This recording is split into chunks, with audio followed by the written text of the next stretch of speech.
meeting to order. And if we can have the flag so we can do the Pledge of Allegiance. I pledge allegiance to the flag of the United States of America and to the republic for which it stands, one nation, under God, indivisible, with liberty and justice for all. Thank you. Okay. And did you already do the roll call, Lisa? I'm good, yes. Okay, perfect. And we seated the alternate, Mr. Lingard, right? Commissioner Lingard. Okay. So the first thing on the agenda is the approval of the agenda. Do we have a motion to approve?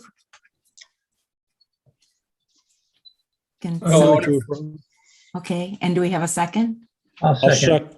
Okay, terrific. Thank you. And so we'll take a vote. So yay or nay? Commissioner Travis? Yay. Thank you. Commissioner Monson? Yay. Commissioner Choi? Yes. Commissioner Lingard? Yay. Commissioner DeVreaux, Vice Chair DeVreaux? Yay. Perfect. Thank you. And I say yay too. Okay, next is the approval of the minutes. Do we have a motion to approve the minutes? Which minutes? The minutes of Wednesday, October 6th. And we know that there's some minutes that haven't been written, and I know that that's being worked on. So do we have a motion? I move to approve. Okay, and do we have a second? Second. Perfect. And so we'll take a vote. Commissioner Travis? Aye. Commissioner Monson? Aye. Commissioner Choi? Yes. Commissioner Lingard? Yay. And Commissioner DeVreaux? Yay. Perfect. And next, we're going to do the public forum. Those interested are invited to address the commission on any subject not on the agenda orally via Zoom webinar. Speakers may provide their name and city of residence for the record, and comments may be limited to 3 minutes or less. As an item not listed on the agenda, no response is required of the commission or staff. However, commission members may request staff to add the item to a future meeting agenda. This public meeting will be led with professionalism, respect, and civility, so profanity and or vulgar language will not be allowed. Do we have anybody in the public forum? No? Okay. Nope. Okay, great. So for the announcements and correspondence, first of all, thank you everybody with the Veterans Day. It seems like everybody had a good time. And it was nice to see each other in person, even though we had to look through the mask to try to figure out who each of us was with the mask. And one thing is that if there's anything that you think that could be better next time, if we won't be discussing it at the meeting, but if you can please email Lisa and give her your thoughts, okay? I know I received an email from the Veteran of the Year, and they were really happy and thankful that all happened. So he was very happy. And thanks for all the hard work. I know that Bruce, Commissioner Choi and Commissioner DeVreaux both got stuff for the table, and that was very helpful. We have enough stuff for next time too. So thank you. Appreciate that hard work. And thank you, Commissioner Monson, for interacting with an NJROTC. They seem very happy and really glad to see them back in the fold of our events. Let me see. One thing that's important is that especially for the new commissioners, since this is, I know some of you just added on, but every 3 years we have to email the mayor and ask if email the mayor if you want to continue being a commissioner, and ask to be what's the word? To be put back on the Reinstated. commission. I know there's a fancier word for that, but ask for a spot in the commission. So please don't forget to email the mayor. That needs to happen before the end of this year. Okay. And then we'll meet in February, and the city council would have approved whatever the mayor had said, and we go forward. Are there any questions about that for the new commissioners? Or former commissioner? No? Okay. Okay. We do have one more commissioner's slot open. So if anybody knows someone, please encourage them to put in an application and apply.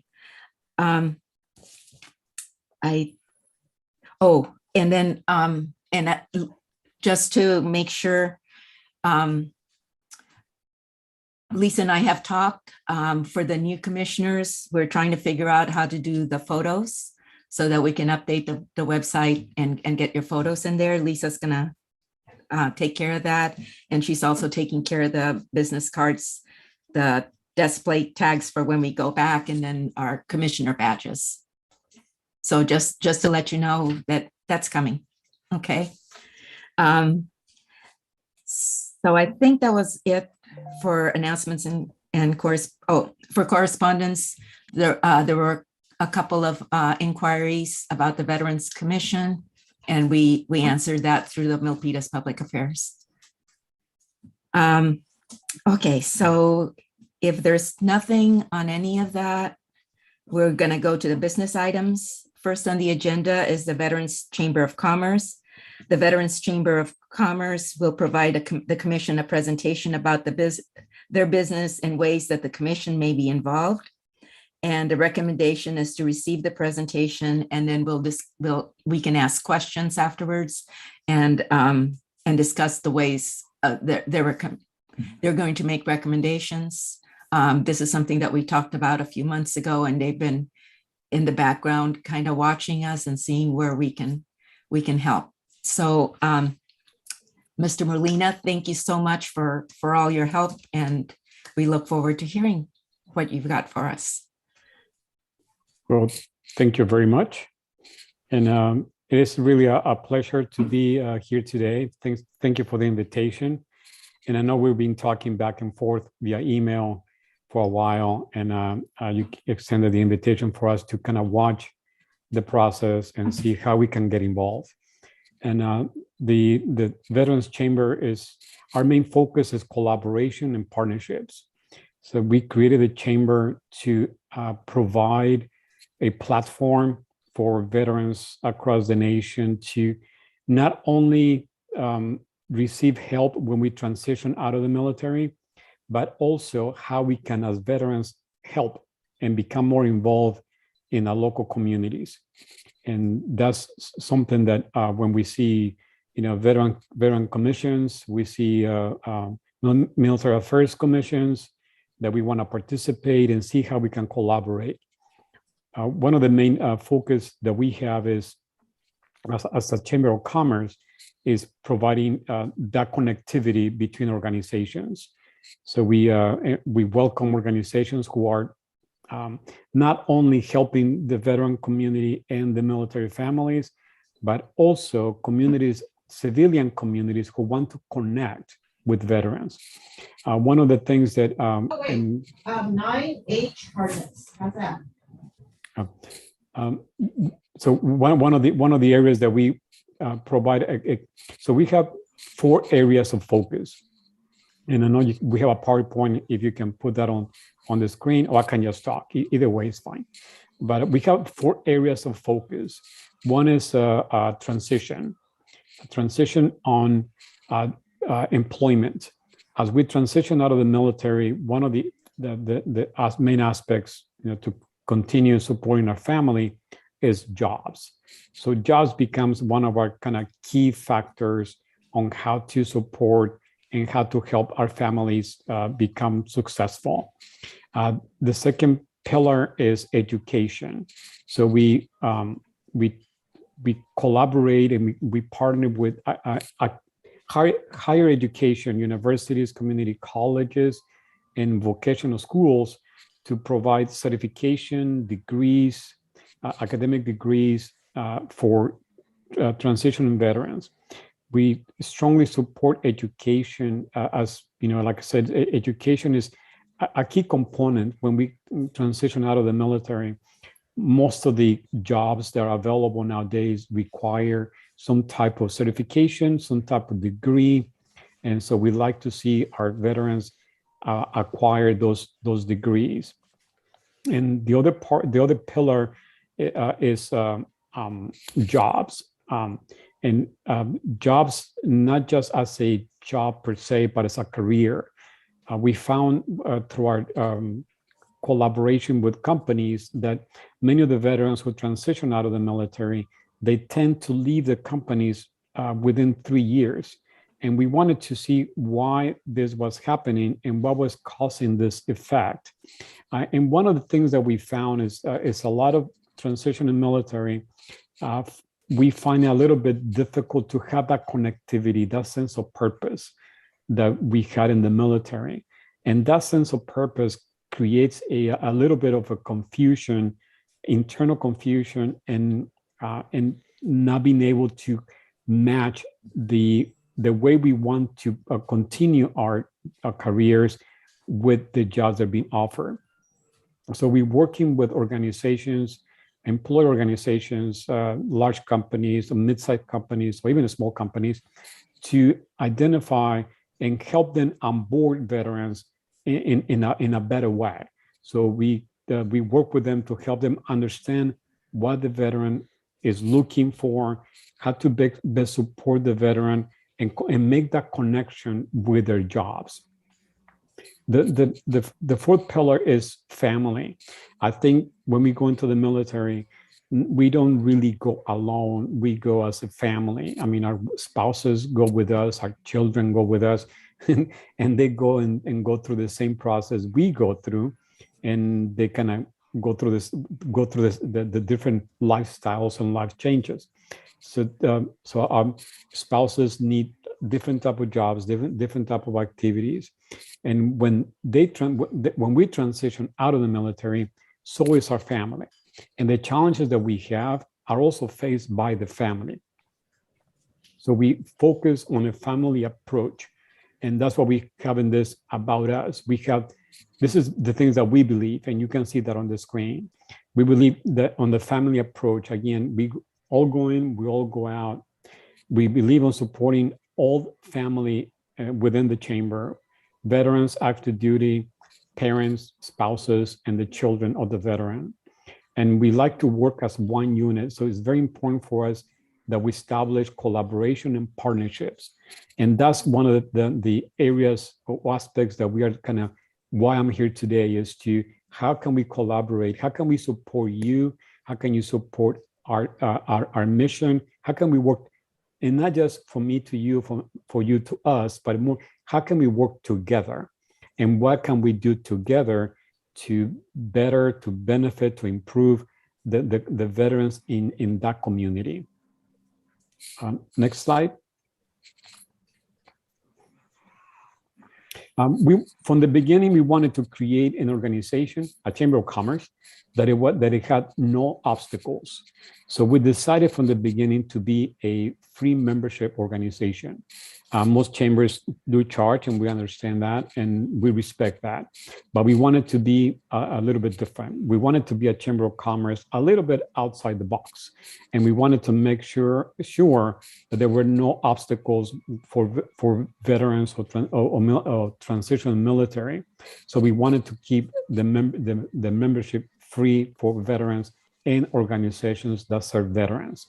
So our members could be individuals, could be organizations, and we also value very strongly civilians who support the military or support veterans.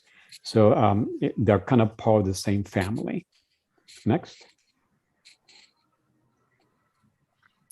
One of the things that we also are really focused is, as a chamber of commerce, of course, we focus on commerce, and commerce is very important.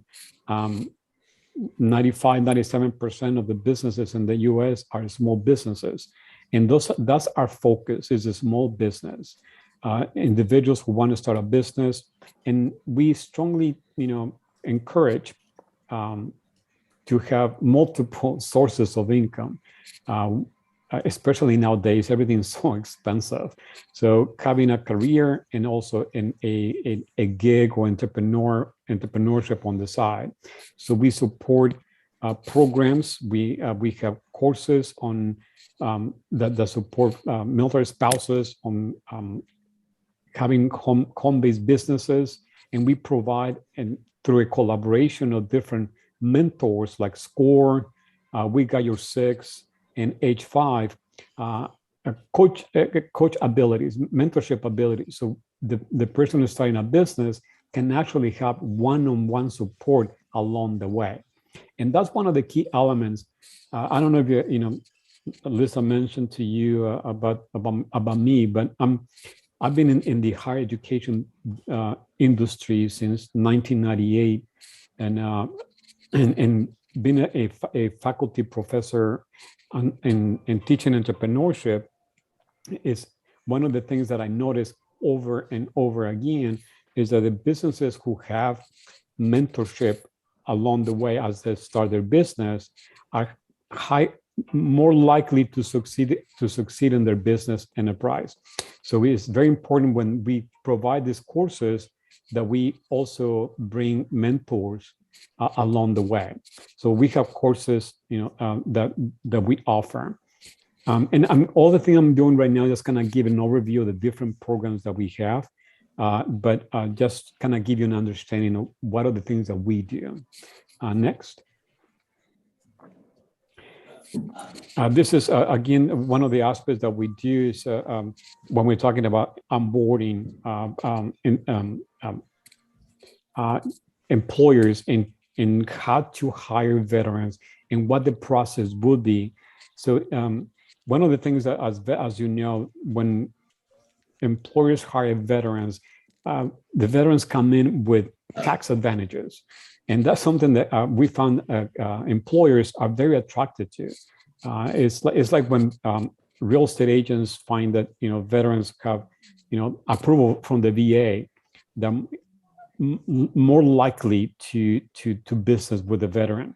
So employers are the same way. There's the programs that we connect with through the state and through third-party agencies who bring tax benefits when people hire veterans.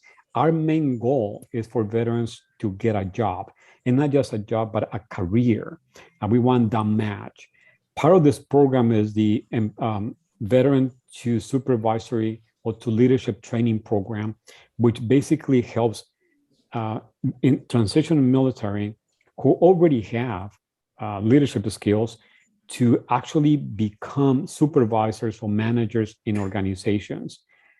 As you know, when we are training the military, we almost automatically are given leadership skills. And the challenge that we encounter, this is being told by HR to us, is like when we hire veterans for leadership positions, they are kind of rough on the edges. So like, you guys are rough on the edges. There's certain things that you guys do that don't really fit in the civilian world.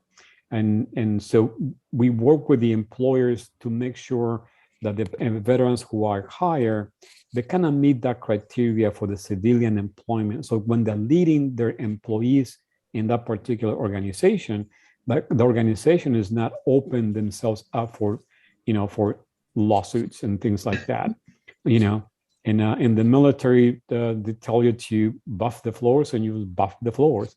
But in the civilian world, someone tells someone to buff the floors, and we know that's not going to happen correctly, and it's not going to be appropriate. So so we work with employers and transition military to make sure that the match and the skills and the training is up to par. So when they get those jobs, they are there for longevity. Next slide. One of the ways that we wanted to also as a chamber is like, well, how do we promote businesses? How do we promote veteran-owned companies? And also, how do we connect non-veteran or civilian companies to the veteran community. So in 2018, we created a radio show, a talk show, where we bring veterans organizations like yours to talk about what it is that you do to the radio show. And this has national presence, and tell everyone what it is that you do and how you do it, and how you will kind of connect, or what type of veterans you're looking for, what type of programs you have, how you're impacting the community. And we also bring veterans who have stories. We wanted to capture those stories on what makes that particular type of veteran, how they're connecting with their community. So we have a lot of success stories that come on the show. And this is a great way for us. When we created the show, we kind of noticed a huge impact, because people are starting to kind of become more and more aware of what the veterans are providing to the community, and how they're becoming more and more involved. The other part was, providing a platform of expanded promotion. So we as a chamber purchased market price a page on Homeland Magazine, which has over 3 million readers. And then we basically break it down so small companies, small veteran-owned companies, can actually advertise and promote their products through the magazine. This magazine goes to all the military bases, or many of the military bases, a lot of organizations. Again, they get the visibility for a very, very minimal cost. Most of the things we pay for it as a chamber. In addition to the magazine, we also have a social media platform. Everything nowadays is social media stuff. So we purchased a platform that has multiple facets. So when a company wants to be promoted in social media, they use this platform, and the platform is managed by a military spouse that works directly with that particular company to help that company promote their business through social media. And again, it's usually promoting social media is expensive. I mean, if you take a look at how much someone will charge to promote their business on social media, is really pricey. So we wanted to make sure that we got dollars to purchase the platform, so that the small companies, small veteran companies, don't have to come up with their cash, and then basically use the platform in many cases at no cost. Yeah, I mean, if they can afford to pay, then they'll pay back, so we can continue providing the platform. But in many cases, if they're just starting a business, we don't charge them. But it's extremely beneficial for them. Next slide. In 2018, also, we created a corporate university, and we wanted to find a way to bring products, programs, certificate programs, specific training programs that will prepare veterans with new certificates. So we have Business in a Box, we have a drone pilot program certification, Six Sigma certification. We have the executive protection program. Different programs that we kind of brought together that we feel that veterans are looking for, that really like these programs. So they sign up through these third-party providers. Real estate agents, for example, is one that is very popular right now, and they go through the certification process. Again, we're not the ones providing all the training. Some of the training we do, but most of the training is provided by third-party approved, certified. Like in real estate, we understand that we have to be certified. So the real estate company is the one that has a certification, and they provide that certification to people taking the course.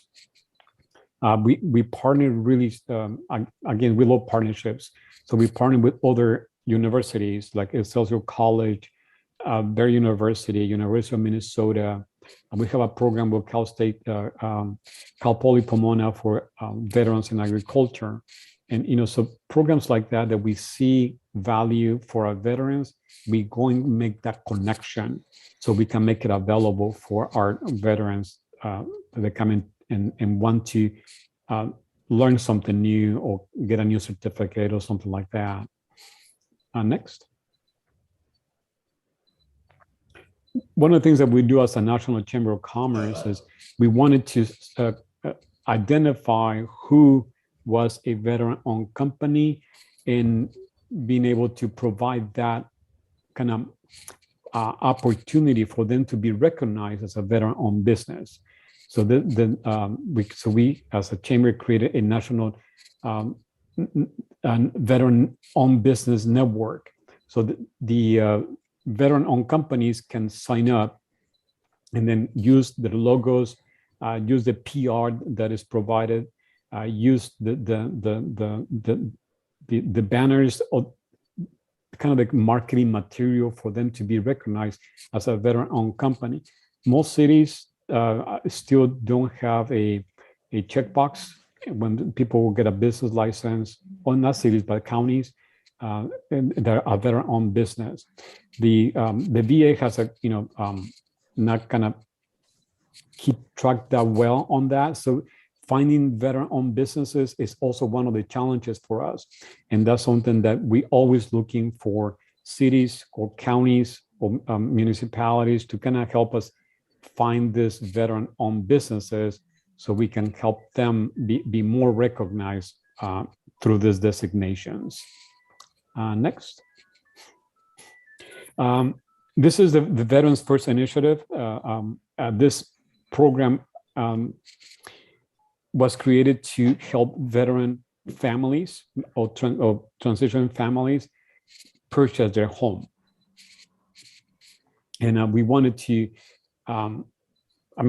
this is a result of veteran becoming homeless a lot. In San Diego, it's an issue, it's a big issue. San Francisco is a big issue, but it's an issue everywhere. So we want to work, how do we cannot get someone from being homeless and get him a home. That's not going to happen, I don't think. But we can prevent people from getting to that point. And how do we do that?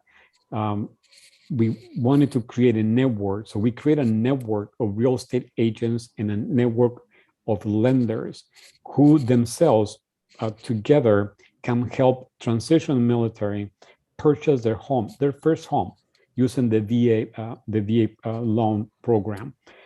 We strongly feel and believe that the home is the foundation of a family, and keeping the family together is a priority. Then if the family is together, then is less chances of people becoming, it reduces the chances of someone becoming homeless. It has been difficult because of the homes are so expensive that it's really hard to afford them. So, but through this network, our agents look for places, look for opportunities, and they also educate, because we're not real estate licensed agents, but the agents are, and the mortgage lenders are licensed, and they educate our transition members and our membership on how to access all the benefits through the state benefits and the VA benefits to purchase their homes.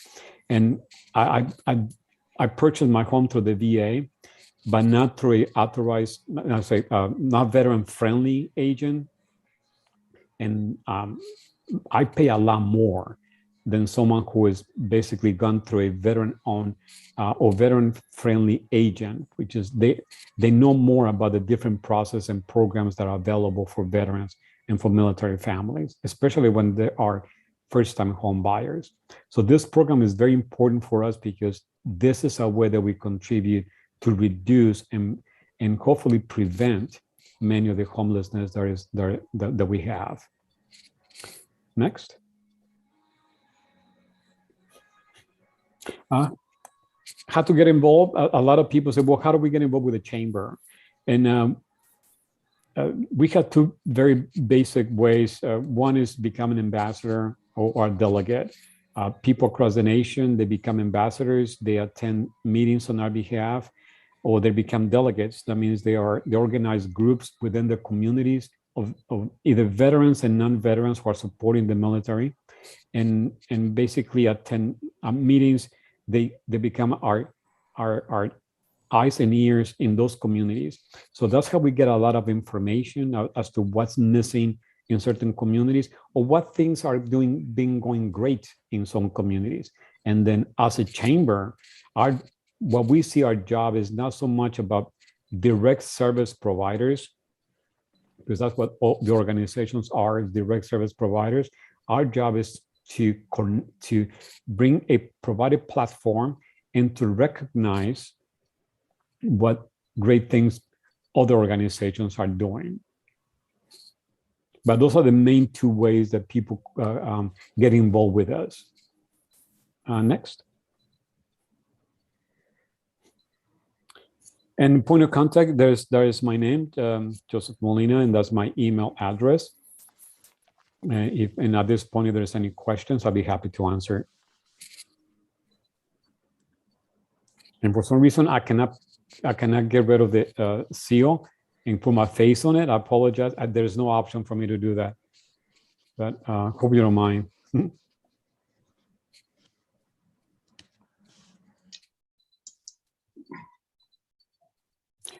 You're muted, Liliana. Liliana, you're muted. Thank you very much. I was trying to read your list, but I couldn't make it. Yes. Thank you, Mr. Molina. Really appreciate that. No, thank you. I have a couple of questions. I know course. that when we first talked that you were going to have some suggestions on how the commission could get more connected with the veterans. We try to get out there.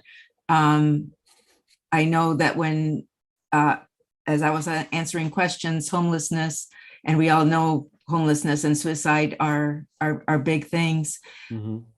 How do we get connected as a commission so that we can have a bigger impact on the Milpitas veterans? And that's a good question. And what I wanted to suggest is a couple of things. Definitely is as a commission, there's two aspects on veterans. When the veteran transitions out of the military and then becomes a veteran, if they're going to move into your area, establishing what we call the Heroes Welcome Program. The Heroes Welcome Program is a program that once a veteran is coming into your community, that a group of veterans and non-veterans can welcome that family, that individual, that family, and help them connect. And because everything is about connectivity and relationships, help them connect with the community itself. So they know, I'm just giving an example. They know Commissioner Liliana Ramos, this particular aspect. They know what the city hall can do for them. They know what the library can do for them. They know what the resources, the leadership. If they're in business, connect them to the Rotary clubs. If they are in education, with the community college that are around there. So the group, this particular Heroes Welcome team, are the ones that take them kind of in a coach approach, take them around and connect them with the leaders in the community. That is huge. When we return to our wherever we came from, and post-military, we go back to a place where we don't know anybody anymore. We are foreign, we are strangers in our own hometowns. So, and it takes a long time for us to reconnect and reestablish those connections. So what this program does, and I think this is something that this group would be great to start with, is what this group does is allows for this team and this veteran to connect faster, to reduce the time of uncertainty, and be able to network with the right people. once the family is welcome into the community, they receive mentorship. So they have a point of contact. Let's say in this case, I'm just giving an example. Let's say in this case is Liliana is you or is me. And then whenever they have questions, they have someone they can go to. So it's a mentorship program. How do we find out who's moving in? That's been our problem. Yes, and that's the thing. Go ahead, Go Bill. ahead. Someone says something. This is Bill. That's Bill. If we can have the city utility bill when somebody signs up for their water and stuff, have a check mark there for, are you a veteran?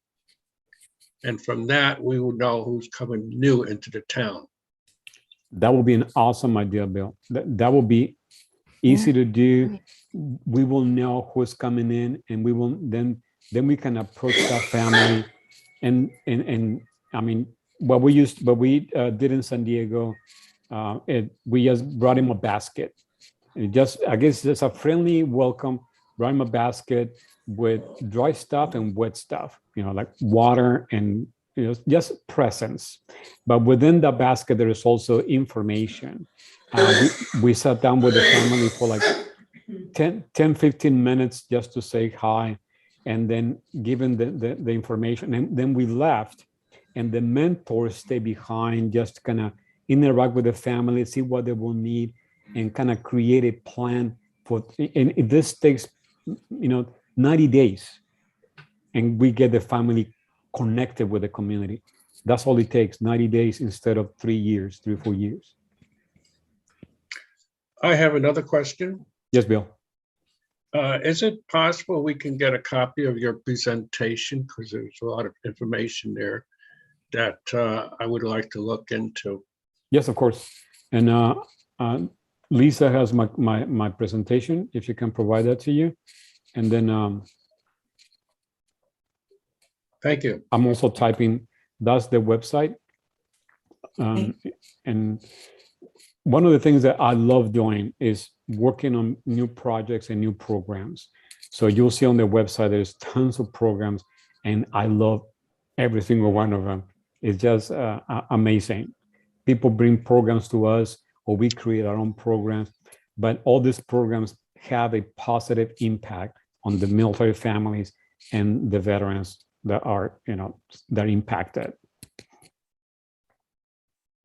So that was one of the suggestions I wanted to kind of share with you. Thank you. Yes. And does anybody else have any questions? I would like to thank the presenter for the excellent presentation that he did. Thank you. Well, And thank you very much, everyone. Before you go, I Yes. still had another question. I just wanted to make sure Oh, okay. everybody got a chance. Of course. For Josh and Lisa, I didn't know how can the commission engage with the Veterans Chamber of Commerce? I know that we're an advising body.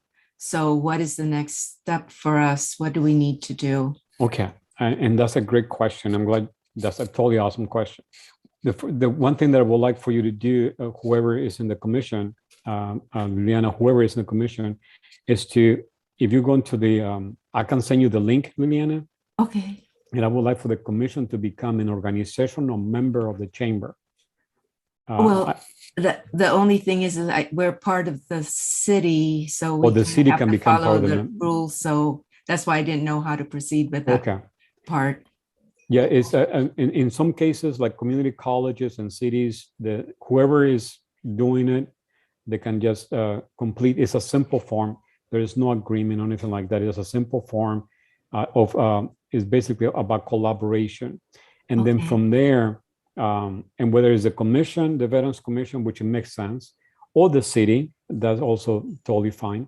Whoever signs up, then I'll get that form, and then from there, we start sharing activities, any activities that you have, like you just had a veterans event, we can start promoting those to our network or through our social media network. And so because one of the things that we would like to do is to showcase, and that's what it's all about, showcase what are you, all the things that you are doing in the community, so people know the activity that is taking place there. And that's something that's key. You know, if we want veterans to, let's say, move into Milpitas and because it's a great family environment, they know where to go, they know who to contact, they have an idea what it's about, you know. So by becoming that organization, then we can start exchanging projects, events, and co-promote and co-market. The second part is what we do is we can create a landing page on our website just for your commission or just for your city. And then there we can start posting events. If you have employers in your region that are hiring veterans, posting those jobs. If you have any activity, then those get posted on that particular landing page. Okay. And then so anyone who visits our website will have access to that landing page, and you can either assign someone from the commission to add this stuff to it and just add content, images or whatever, or you can just send those to me and I have my people upload those in the website in your landing page. But this becomes your landing page. Okay. Yeah. Thank you. Liliana, what needs to happen is that you guys chew on this until the next meeting when we can agendize an item of what you guys think we could do Okay. with the veterans thing. And then it does have to go up to council on anything that we would do to Right. actually move forward in that. There are some guidelines that we can't do, like some things, but I'll have more direction by next meeting. But yeah, if you want to agendize it for next meeting so people from the public can come in and say whether or not they want you to be a part of that and those types of things, we do have to agendize it and make it a part of your actual meeting. Okay. But today is Absolutely. just information, asking questions, and then you guys chew on it and you come back next meeting and have a discussion. Yeah, Okay. that's usually the way it happens everywhere. Okay. I'm totally familiar with it, and yeah, sometimes it goes 2 or 3 rounds before, you know, that is totally understandable. Okay. I'm totally familiar with it, and I'm totally cool with that. Okay. Well, thank you, Mr. And- Molina. In the meantime, any questions or anything like that you want me to just personally send you or you know, talk to you about or whatever, I'm totally open for that. Okay. Yes. Thank you. All right. Appreciate it. Well, And I thanks just for- want. Oh, go Are ahead. you located in Milpitas? No, I'm located in Riverside County. We Yes. love the South. Was that We love the South. way down south? Actually, we started in San Diego. I keep moving north. So I'm in Riverside now. Maybe later I'll be somewhere closer to you guys. But yeah. But yes. So Great. again, thank you very much for the opportunity. I look forward to your reply, and if however and whatever happens, I'm again, collaboration and partnerships is what we're all about, and participation. So happy to just attend your meetings, just like the way I've been doing, and like, you know, happy to do that as well. Thank you so much. Really appreciate it. Thank you. And we'll keep talking. Oh, Okay. Lisa, did you have something? Yes, we have one member of the public who I believe would like to make a comment. So Sure. Chair Oh. Ramos, we can go ahead and give the person 3 minutes. Okay. Okay. Thank you very much to the respective commissioners, vice chair, chair. I wanted to mention about the veterans effort within the city of Milpitas, as well as what National Veteran Chambers of Commerce could bring to the city of Milpitas, as it is important that, you know, when Chambers of Commerce involvement is there. There are a lot of from military and the veterans, military armed force and the veterans perspective. There are intellectual property, copyrights, trade agreements, memorandum of units being signed, as it is equally important that, you know, how the Veteran Commission operates within the jurisdiction of the United States government, city, county, and states jurisdiction as well. There are sister to sister cities affiliation being established at that particular point of time. Any communication, any legislative, constitutional agreements or memorandum of units that is being signed through the military legislative affairs, the military constitutional affairs, or military law affairs, that is to be processed through the chambers of commerce, though the city of Milpitas chambers of commerce operates and also work with the different cities as well as counties and the state and a country's jurisdiction to establish the international relations. It is equally important for the National Veterans Commission to establish the similar entity at the international and as well as the national level for signing the trade agreements, IP, copyrights, and as well as exchanging any communication, exchanging any cultural events, exchange any diversification through the chambers of commerce by signing the international trade commissions. On most occasions, most often, when any veterans commissions being operated and having military affairs, to be established, that is to be worked through the United States governments with offices in the Washington, D.C., and as well as within the city, county, and state's jurisdiction, directly working with the different organizations within the military services and establish those efforts. However, it is equally important that the city be aware that, how the legislative, constitutional, military affairs works and differs from the civilian affairs, where the civilian service duties also co-align with the military service duties to cooperate and establish the legislative military laws. For example, the Composite Act law and the martial laws. In such instances, that Veterans Chambers of Commerce and the Armed Forces Chambers of Commerce working to establish on such relations. So I wanted to also, emphasize on that. So thank you very much for Thank you. Okay. I don't know the point. Did he give his I address? don't think we're Milpitas? supposed to discuss it. Right. Okay, you're correct. I'll shut up. Oh, sorry, I didn't mean to tell you shut up. I just wanted to make sure that we abided by All the rules. That's okay. And I'll make sure I get that information. Okay, thank you. Thank you. Thank you. And can we go ahead and move to the next agenda item? Okay, perfect. Thank you. The next agenda item is honoring Milpitas veterans. The background is in 2020, the commission discussed a project which would comprise of bricks being laid to honor Milpitas veterans. An ad hoc committee was formed to research the project. Chair Ramos and Commissioner Choi and then Chair Ebright were part of that ad hoc committee. At the August 5, 2020 meeting, it was decided that the project will be considered after the COVID-19 pandemic. Chair Ramos will provide an update for the new commissioners on the history of the project. Recommendation is proposed 3 to 4 sites for the project, the cost of the bricks, and how many may initially be sold. So if you can please share the slide, Lisa. And I did contact Commissioner Choi since he was part of the ad hoc committee so that he had a heads up that he hasn't seen the presentation, but I wanted to make sure that he knew what we were doing.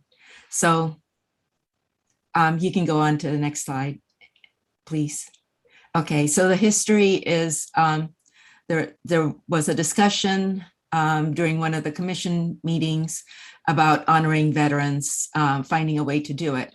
It could be used as a fundraiser and how we were going to do that. So we decided, the conversation went that we thought about memorial bricks because that's what some other of the cities like Pleasanton were doing. And there's different ways, and it's actually nationwide, not just Pleasanton. You can go to a lot of the, sometimes the homes back in the military homes for wives or spouses, actually, in Texas and in Florida for the Air Force. Those are the ones I'm familiar with. They have bricks and they use it for fundraising as well as honoring veterans. I believe some churches do that too. So the histories, in June 2019, the first, I called it subcommittee, but it's an ad hoc committee, was assigned, and that was Commissioner Weisgerber, Commissioner Smythe, and Commissioner Ebright. Commissioner Smythe moved out of the area, moved out of the city, and then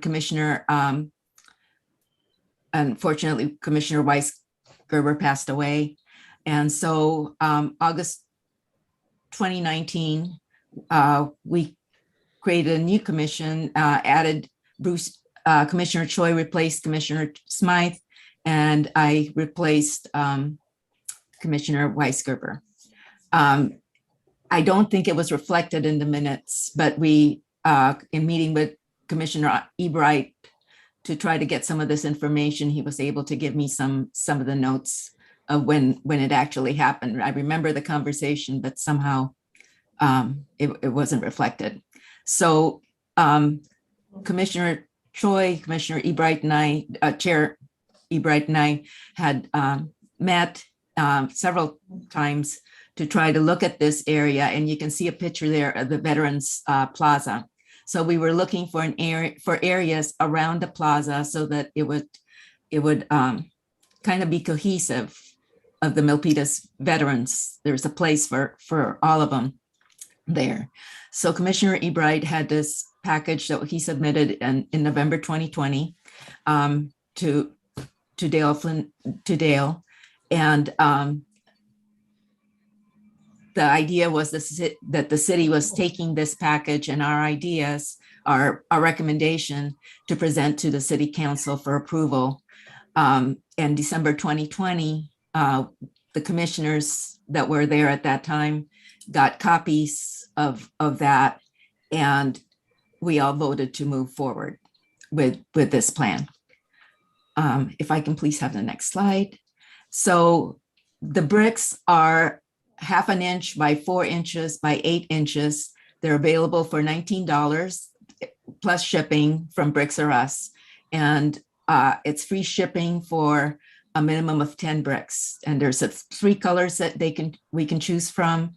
The company is used by various organizations for fundraising. The use of mastic adhesive to mount the bricks on the wall. And the bricks are positioned horizontally, and they're just positioned, they can be positioned on the sand base and mounted that way too, if we don't want to use adhesive.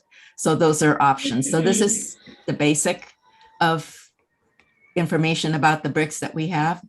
And if we can go to the next slide, please. So there was some research that was done, and some of this research was also done, by the ad hoc committee, and some of the pictures were also provided by another commissioner. And so here are some ideas of how things are. They can do it as a bench, and then they put the names down there, the bricks down there, they put them against the wall. And if we go to the next slide, is another idea. So here's an idea of the Army and Navy Club, the VFW in Pleasanton, where they actually put the flag up on a ramp. And that was the one that we were talking about prior to the ad hoc committee. But then as we go through the sites, I'll explain more about that. If we can please go to the next slide. So this is the preferred site that we want because it's the cheapest and it's the easiest to construct. There's already a wall there, and this is, if I can just, if you remember the Veterans Plaza, usually on the other side of that wire type fence is where the band sits. In the past, had sat and played the music for our events. So that wall's already there, and there's already 3 plaques there. The wall itself, where I didn't write my notes, or maybe I say it later. It can hold up to 900, we could start up with 100 in that main wall and then move out to both sides. The wall is a little bit covered by plants there. Oh, I'm sorry. Yeah, you can 900 bricks, the room. And so with those plants there, they can be shortened if we go down to that wall. And also if we go above 1100, so there's room to grow for years.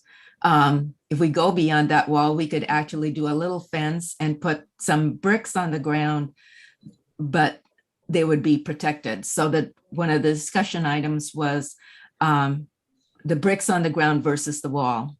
The reason that many of the commissioners at that time didn't want the bricks on the ground was because they would be stepped on.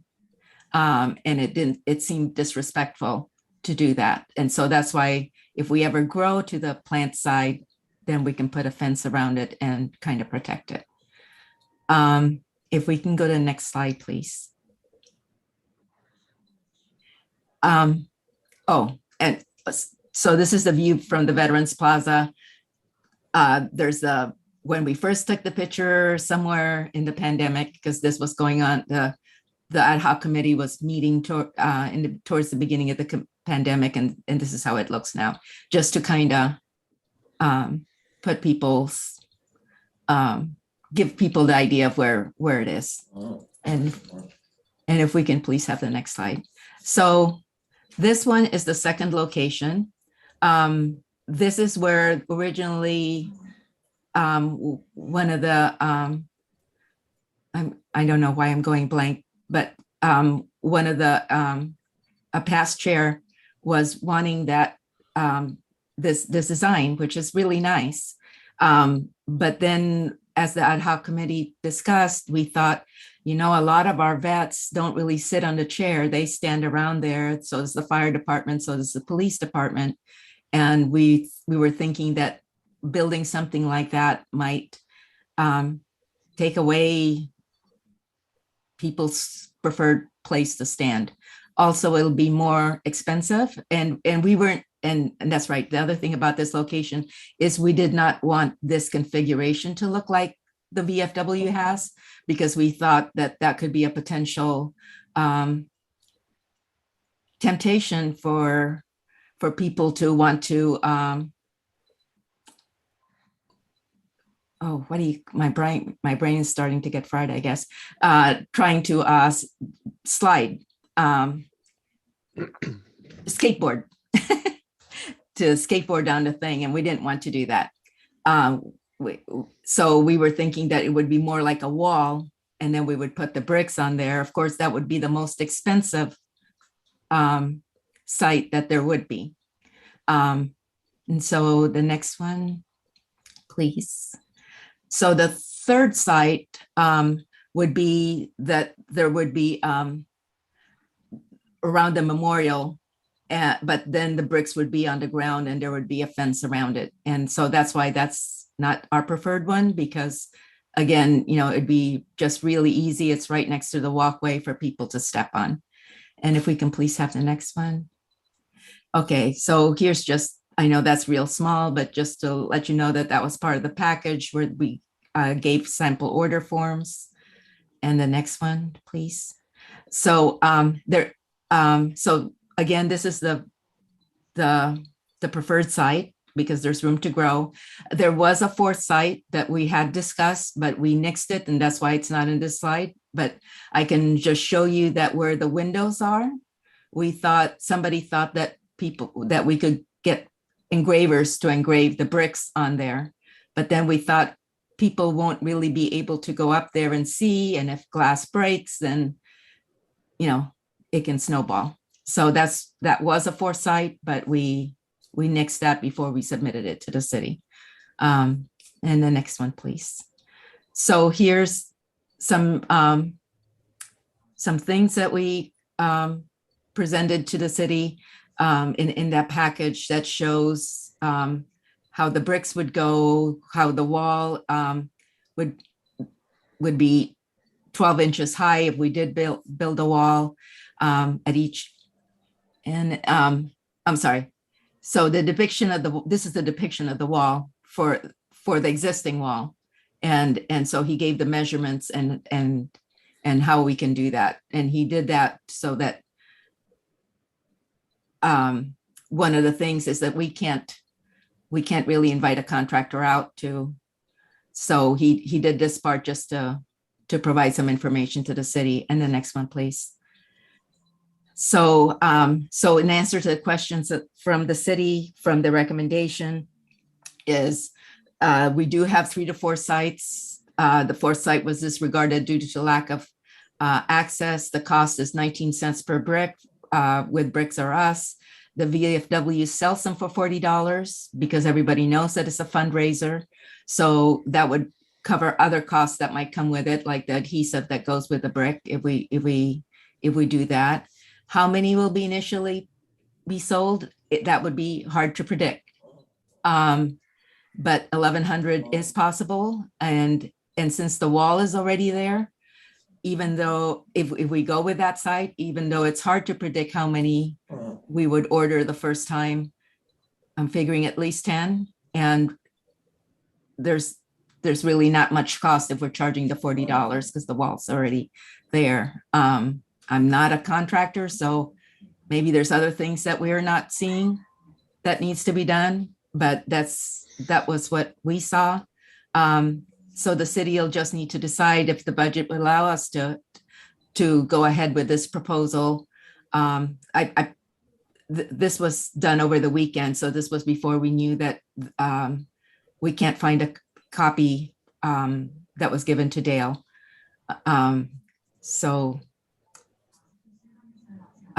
Next slide, please. So that some steps that we need to do is the plot of plants near the wall, probably just kind of clean it up a little bit so it doesn't hide part of the wall. It's a potential area for the bricks and there's room for future bricks. But it's up to the city to decide which one they prefer too. So this is just, as the ad hoc committee, this was our recommendation. Commissioner Choi, did you have anything to add? No, not at this time. Okay. It's I'm familiar with a lot of the things that you said, Right. and I'm sure other commissioners who were not part of the ad hoc or the subcommittee probably have questions. So Yeah. I would invite, any thoughts on the part of the commission on the work that has been done so far. Right. And I'm looking, and that invitation stands. Thank you, Commissioner Choi. I'm just looking at the time, so we'd probably stop with the questions in about 3 minutes so that we can fast forward through the agenda and just say that we'll talk about it next time and give the city time to close. Do we have any idea how many veterans are in Milpitas? I don't remember now what's in the database that the city had created at one point. Haven't seen that in a while.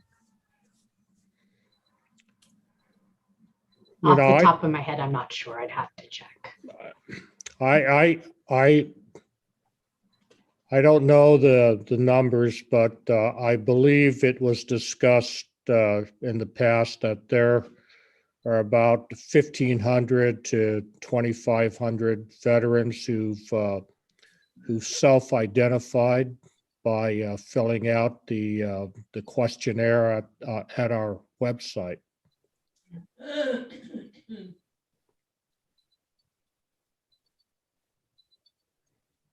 Any other questions? Concerns? We do have the member of the public who would like to comment again, if that's okay, Okay. Chair Ramos. Okay. Okay.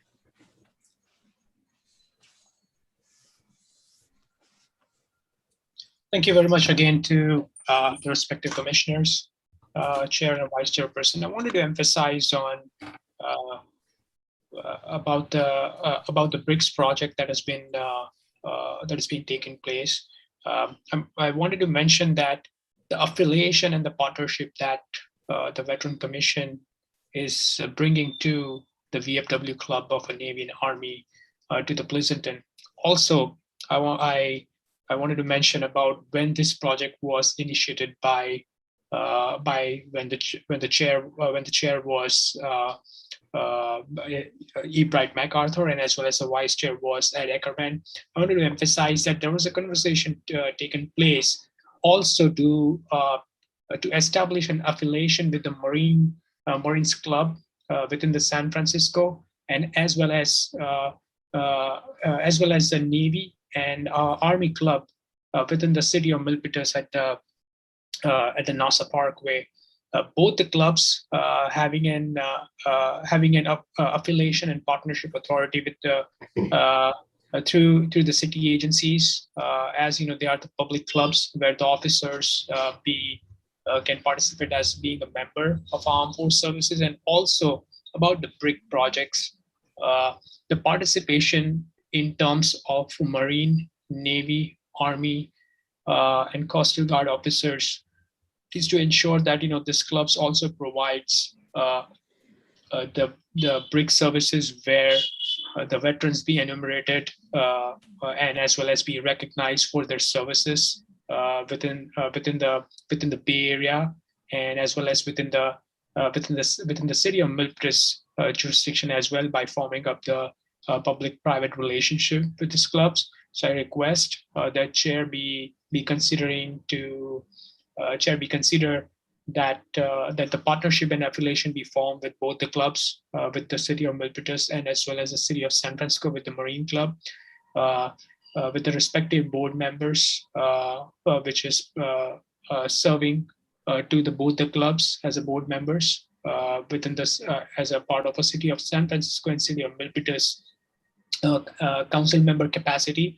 And I request that I can also, as a public speaker and as a representative of City of Milpitas to the Science Innovation Technology Commission, I request to also write a letter of support to establish that partnership and affiliation with the City of Milpitas for the BRIC projects. Thank you very much for consideration of comments.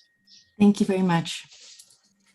Okay, so we have 9 minutes left, and so I'm gonna fast forward. We have the NJROTC.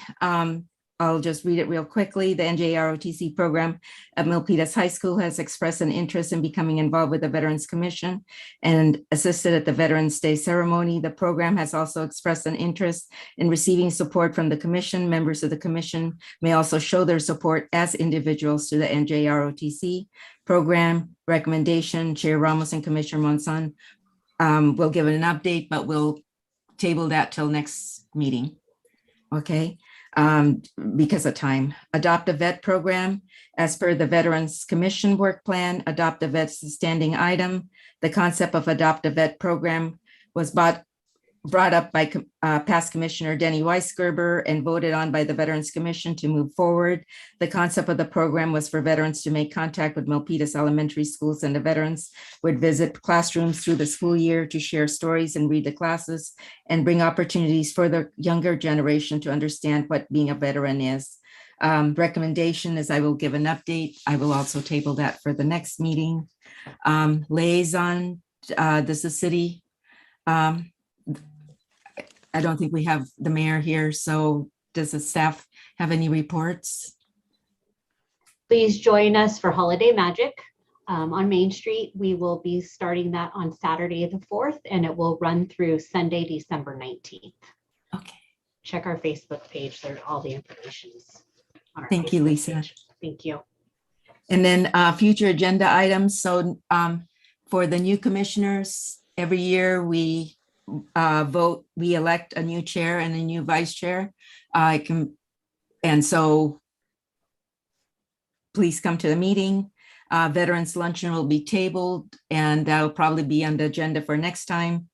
Veterans homelessness and suicide prevention will also be on the agenda, as well as updating the Veterans Commission brochure. If there's nothing else, does anybody else have? Liliana, I would put on there the bricks. I just items. assumed that some of the Veterans Chamber of Commerce and BRICS would stay. You need to tell Lisa to put that on there as future. Oh, okay, agenda. got it. And, We'd and like to also, discuss those again, so we would agendize them next agenda, yeah. right, perfect. And so also the NJRTC and adopt that, please. Okay. Okay. If there's nothing else, we'll go ahead and adjourn the meeting. The next meeting will be February 2nd, 2022 at 5:30. And I wish you all a very happy holiday and thank you for all the hard work this year. Take care. Thank you very much. Thank you. Thank you. Bye.